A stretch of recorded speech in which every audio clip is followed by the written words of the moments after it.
2017 оны 4 сарын 30-ны нэм гараг шөнийн 2 цагийн үед Египт улсын нэгэн эмнэлгийн орон дээр маш ихээр солилцсон байдалтай гар хөлөнд хүлээстэй хөвтөх эмэгтэй хажуудаа байх сувлагчийг дуудан ариун цэврийн өрөө орох шаардлагатай байгаа учраас хүлээсийг минь тайлаад өгөөч гэж гуйсан.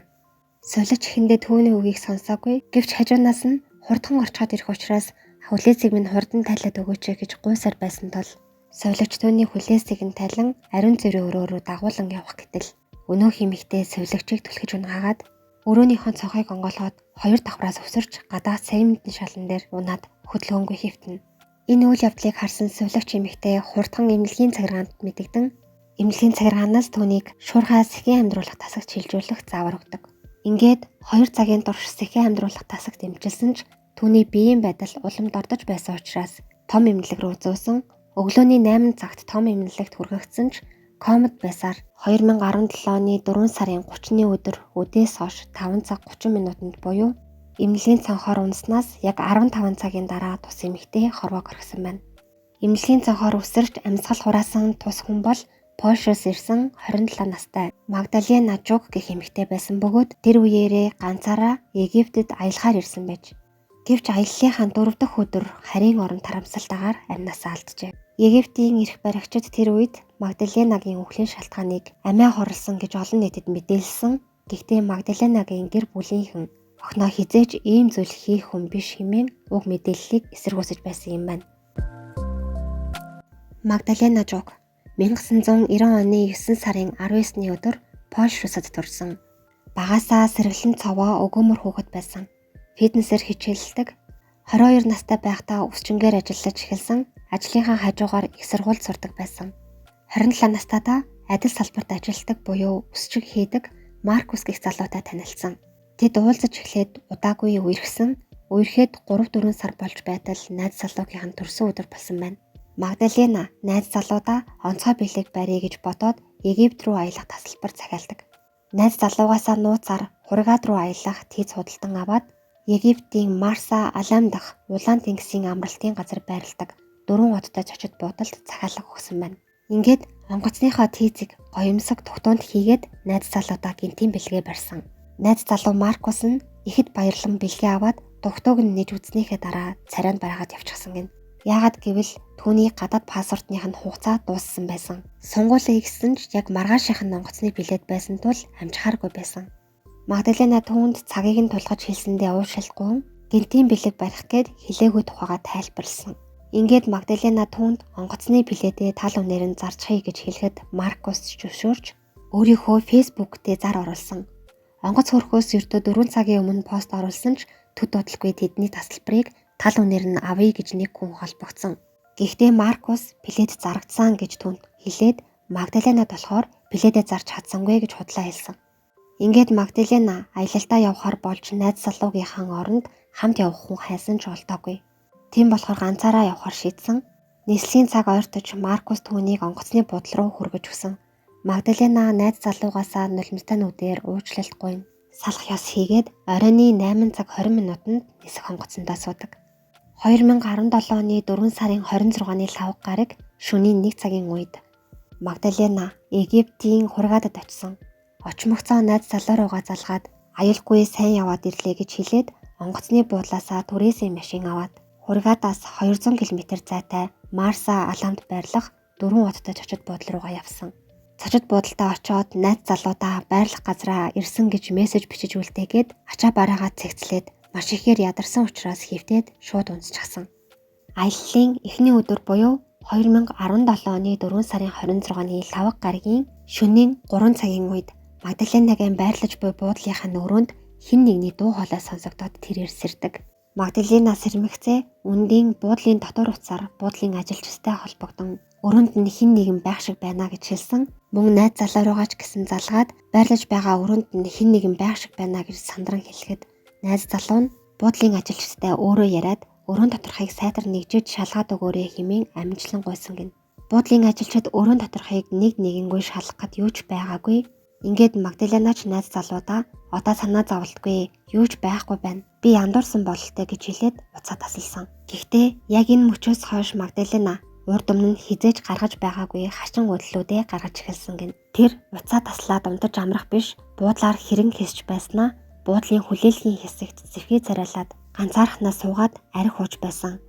Тэгснээ гинэт босоод бусад зочидтой яриа өдөж ярилцаж байгаад тэдэнтэй нийлж арх ууж хөгжилтөж байсан. Тэгтлийн аз жаргалтай хүн шиг хөгжилтөж байснаа гинэт дахиад чимээгүй болоод ганцаараа арх уугаад өнөөх зэвхий царайгаа гаргаж эхэлсэн гэж тэр үед байсан буудлын ажилчид мэдүүлсэн байдаг. Мөн тэрээр үргэлжлүүлэн дахиад гинэт босоод хин нэгэн дээр очоод миний найз залууг олоод өгөөч гэж гуйж байсан. Мөн ганцаараа биш өөр хүмүүстэй аяллаар ирсэн мэт ярьж байсан гин. Мөн түүгээр зогсохгүй танихгүй хүмүүстээр очоод учиргүй инээж байснаа гинэт уйлж тэгснээ цамцаа тайлаад зочид буудал дотор ийш тийш гүйж хачин ажиллаж байсан гин. Тэр зөвхөн зочид буудалд байгаа хүмүүст л хачин үйлдэл гаргаж байсан биш. Гэр бүлийнхэн болон найз нөхөд рүүгээ миний өрөөнд яг одоо ороод ир гэж мессеж явуулж байсан. Буудалд байгаа хүмүүсээс гэр бүлийнхнийг минь олоод өгөөч хэмээн гуйн орилж цорхирон уйлж байсан. Түүнтэй буудлын ажилчид ярилцахыг хүсч байсан ч өөр улсын иргэн учир хэл нэвтрэлцэхгүй байсан юм байна. Гэхдээ Аз болоход тус буудалд амьдардаг Махмуд Кай гэх хэрэгтэй Польш хэлээр чөлөөтэй ярьдаг байсан. Буудлын зүгээс энэ хүнээр дамжуулан Магдаленатай ярилцахаар болдог. Аяллаа 2 дахь өдөр буюу 2017 оны 4 сарын 27-ны пүрэв гарагт Магдаленагийн биеийн байдлыг ажигласан Махмуд түүний эцэг эх рүү мессеж бичсэн. Түүний эцэг эх охиноо хизээч ийм хачин үйлдэл гаргана гэж бодоогүй учраас итгээгүй. Яагад гэвэл Магдалена багасаа л сэргэлэн цаваа өөдрөг нэгэн байсан. Сэтгэл зүйн асуудал байгаагүй гин. Гэсэн ч түүний эцэг эх бүтэн 7 хоног аялахаар явсан охиноо хурдхан гэртээ авчрах гээд онгоцны билет захиалтал 2 хоногийн дараа буюу 4 сарын 29-ний Бэм гарагт Египтээс Польш руу нисэх нислэг байсан. Тэгэд тэд яах чаргагүй Бэм гарагийн онгоцны билетийг нь захиалаад охиноо хүлээхээр болсон юм байна. Гэхдээ харамсалтай нь аяллаа 2 дахь өдөр буюу пүрэв гарагийн орой Магдаленагийн биеийн байдал бүрд ордож эхэлсэн. Зочид буудлын ажилчид түүнийг тайвшруулахыг хичнээн оролцсон ч түүний галзуу хүн шиг авирлах нь хэрэгс хэтэрж байсан гин. Аяллаа 3 дахь өдөр 2007 оны 4 сарын 28-ны Бэм гараг. Зочид буудалд байрлаж байсан хүмүүс шалан дээр ухаан алдсан байдалтай хэвтэх Магдаленаг олж хараад зочид буудлын ажилчдад мэдэгдсэн. Ажилчид түүнийг сэрэх гэж оролцсон ч ухаан орохгүй байсан тул хурдхан эмнэлэгт хүргэсэн.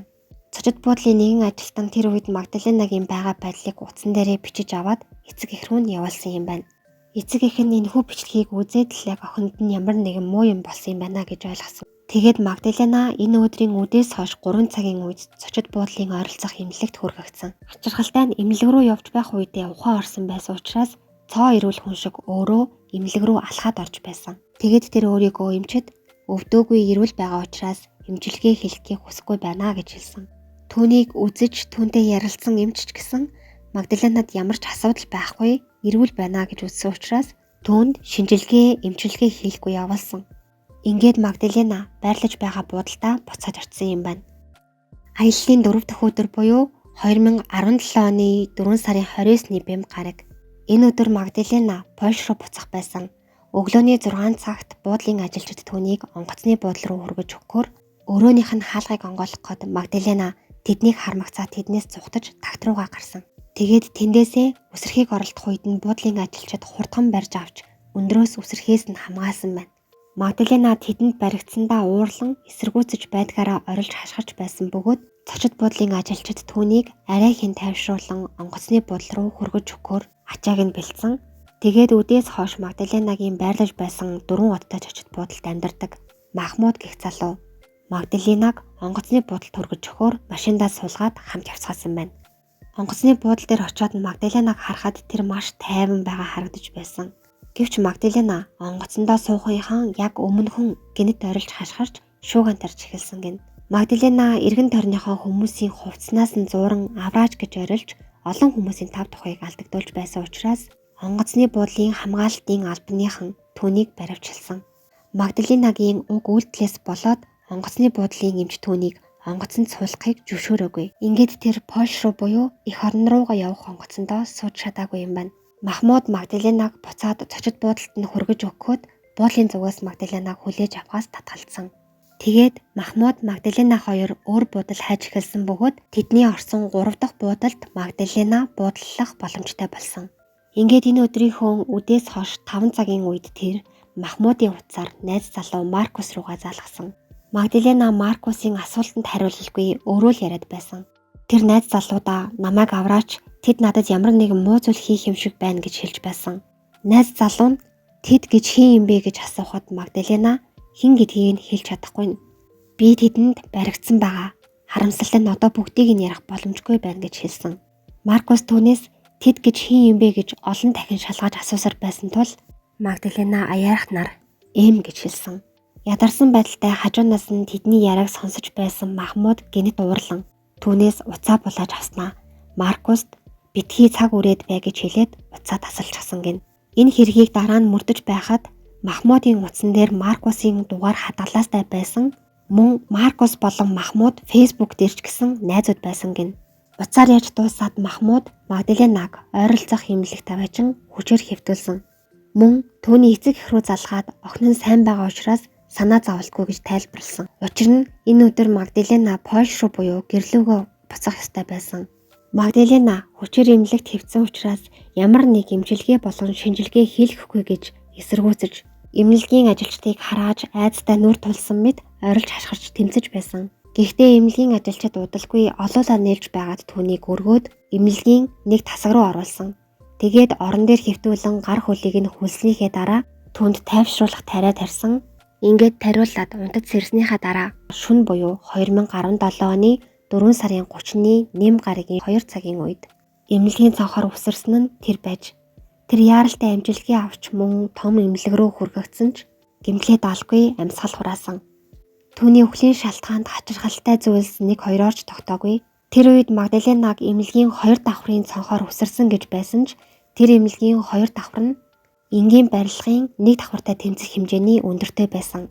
Гэвч тэр 10 давхраас унсан мэт аимшигтай бэртэлтэй байсан гин. Үүний дараа Египтийн цагдаа болон прокурорууд Махмудыг дуудан болсон хэргийн талаар хэнд ч хэлж болохгүй гэж анхааруулсан байсан. Үүний дараа Махмуд ч гэсэн Магдаленагийн эцэг эхээс нуугдан зүхтаад холбоо тасарсан гин. Мөн Махмуд өөрийнхөө бүх цахим хаягийг хаасан байсан. 2017 оны 5 сарын 10-ны өдөр Египтийн засгийн газрын удирдлагад ор Магдаленагийн цогцонд задлан шинжилгээг хийсэн. Шинжилгээний хариугаар түүний өхлийн шалтгаан нь амьсгал боогдсноос болсон гэж гарсан ч Египтийн эрх баригчид түүнийг өндрөөс унаж бэрцний улмаас амьсгал хураасан гэж мэдгдсэн. Энийг яаж мэдсэн бэ гэхээр тэр үед Магдаленагийн гэр бүлийн хүсэл дээр Польшийн засгийн газрын албаны хүмүүс задлан шинжилгээнд оролцсон. Гэхдээ Египтийн тал Польшийн төрийн албан хаагчдыг өрөөний буланд шахан зогсоогоод задлан шинжилгээний үйл явцыг наривчлан харахад нь саад болсон. Египтэд эхний задлан шинжилгээнд оруулсныхаа дараа түүний цогцыг Польш руу зөөвөрлөн 2 дахь задлан шинжилгээнд оруулах төлөвлөгөөтэй байсан. Гэвч Египтийн талаас түүний 1 дахь задлан шинжилгээг дуусгах багцаа ямар ч зөвшөөрлгүйгээр химийн бодис ашиглан цогцыг занданшуулсныхаа дараа Польш руу явуулсан байсан. Занданшуулсны дараа Магдаленагийн биеэс маш олон чухал уулмрууд арчигдаж тэрч байтугай түүний биеэс ихэнх цус болон байх ёстой чигийг нь арилгасан байсан учраас 2 дахь задлан шинжилгээгээр Польшийн засгийн газар тодорхой нотлох баримт олж чадаагүй. Гэсэн хэдий ч Польшийн засгийн газраас дахин нухацтай нэмэлт задлан шинжилгээ хийсэн бөгөөд Магдаленагийн биеэс галлюциноген гэх эмний уулмар олдсон. Галлюциноген гэдэг нь хүмүүсийн харах, сонсох, амтлах, үнэрлэх мэдрэх чадварыг өөрчилж сэтгэл санаа, сэтгэхгүй, сэтгцэд нөлөөлөх юм байна. Мөн Магдаленагийн Египт рүү аялахдаа өмсөж байсан хувцснаас нь мөн түүний авч явсан хувцснуудаас нь олон эрэгтэйчүүдийн ДНК илэрсэн. Эдгээр хариунуудыг үндэслэн Польшийн засгийн газар болон Магдаленагийн эцэг эх түүнийг хэн нэгний гарт амиа алдсан гэж мэдгдсэн боловч Египтийн засгийн газар Магдаленаг өөрөө амиа хорлсон гэж үзэж бас тэгж мэдээлэлж байсан байна. Тэгээд хэсэг хугацааны дараа Магдаленагийн аавд Египтийн зүгээс хачирхалтай с ิจ гтэй гэмээр хэлэлцээр хийх санал ирсэн. Уг хэлэлцээрд Магдаленагийн аавыг очиход Египтийн засгийн газраас охиноо өөрөө амиа хорлсон хэмээн албан ёсоор мэдээлэл хийж өгвөл тэр үед Магдаленад тохиолдсон явдлын талаар бүх мэдээлэл болон бичлэг файлыг нууцаар хэнд ч мэдэгдэхгүй гэр бүлд нь хүлээлгэн өгье гэж хэлсэн байна. Мэдээж түүний аав тэдний саналыг хүлээж аваагүй. Тэгээд Египтийн зүгээс санал болгоод байсан мэдээлэл бичлэгүүдийг авч чадаагүй. Мөн үнэхээр тэдгээр баримт бичлэгүүд байсан хэсэгт нь эргэлзээ төрж байсан гэнэ.